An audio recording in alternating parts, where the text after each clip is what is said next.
Once in a while, I encounter a movie fan who just doesn't get why Detour has such a lofty reputation. It's hard for some people to get past the film's shabbiness.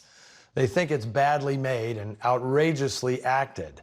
But to its ardent fans, Detour works brilliantly on its own terms. Great films create their own internal logic, aka suspension of disbelief, which savvy filmmakers can infuse into viewers almost subliminally. If they can manage that, then objective standards of believability or authenticity, they don't really matter. Movies don't have to feel like real life. In this case, it's more like someone's desperate and delirious retelling of a wild yarn. Given its 67-minute length and paltry budget, director Edgar G. Ulmer had no time or money to waste. His strategy was to tell this tawdry tale in a heightened, almost surreal shorthand that has nothing in common with most films of the time. Detour's impoverished, ramshackle feel is the very thing that makes it so distinctive and memorable. Parallels between the lives of Al Roberts and Tom Neal, the actor who played him, have become the stuff of B-movie legend. Some have suggested that this film's strange power haunted Neal, causing the film's fatalism to infect the actor's real life. Neal was touted as the poor man's Clark Gable, and he worked steadily in B's during the 1940s, developing a reputation as a solid pro and quite the ladies' man. It was a passionate affair with blonde starlet Barbara Payton that detoured his career. The pair were torrid lovers, as Payton recounted in her autobiography, I Am Not Ashamed. He had a chemical buzz for me that sent red peppers down my thighs. But when she decided to marry Franch Otone in 1951, Neal saw red. The boxer laid a savage beating on Tone. He didn't, however, lose Payton. She walked out on Tone after 53 days, naming Neal as correspondent in the divorce suit. Their tempestuous on-off affair had ugly overtones that sullied both their careers. Neal quit the business, moved to Palm Springs, and married Patricia Fenton. He started a landscaping business and had a son, Tom Jr. But Patricia died of cancer when the boy was only a year old, and Neal sent him to live with a sister in Illinois. He met Gail Cloke at the Palm Springs Tennis Club and married her in 1961. 4 years later, Cloke was shot to death, and Neal was arrested for the murder. Despite some damning evidence that would indicate first-degree murder, Neal claimed it was an accident, but the gun was never found. He was sentenced to prison for involuntary manslaughter.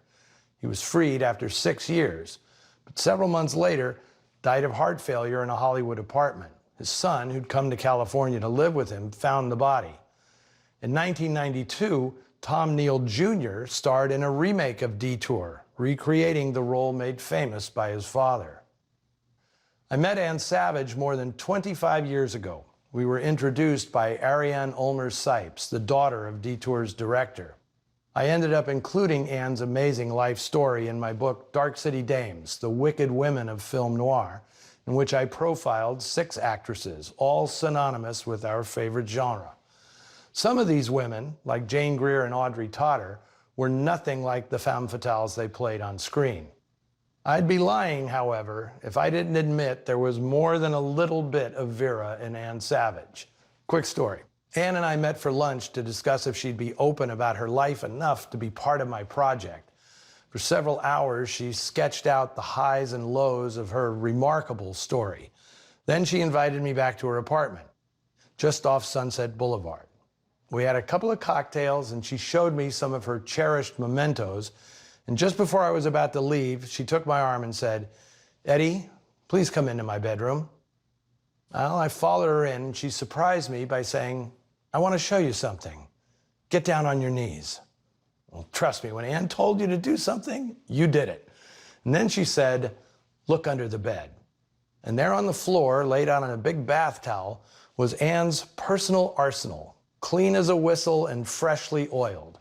A pair of handguns, a hunting rifle, and a shotgun. She looked down at me and said, I'll do the book with you, and now you know better than to cross me.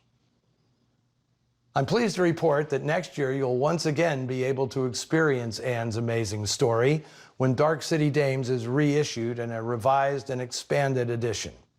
In the meantime, you can catch me live next weekend at the Noir City DC Festival in Silver Spring, Maryland. It runs from October 11th to the 24th at the AFI Silver Theater. Check the website shown here for titles and times.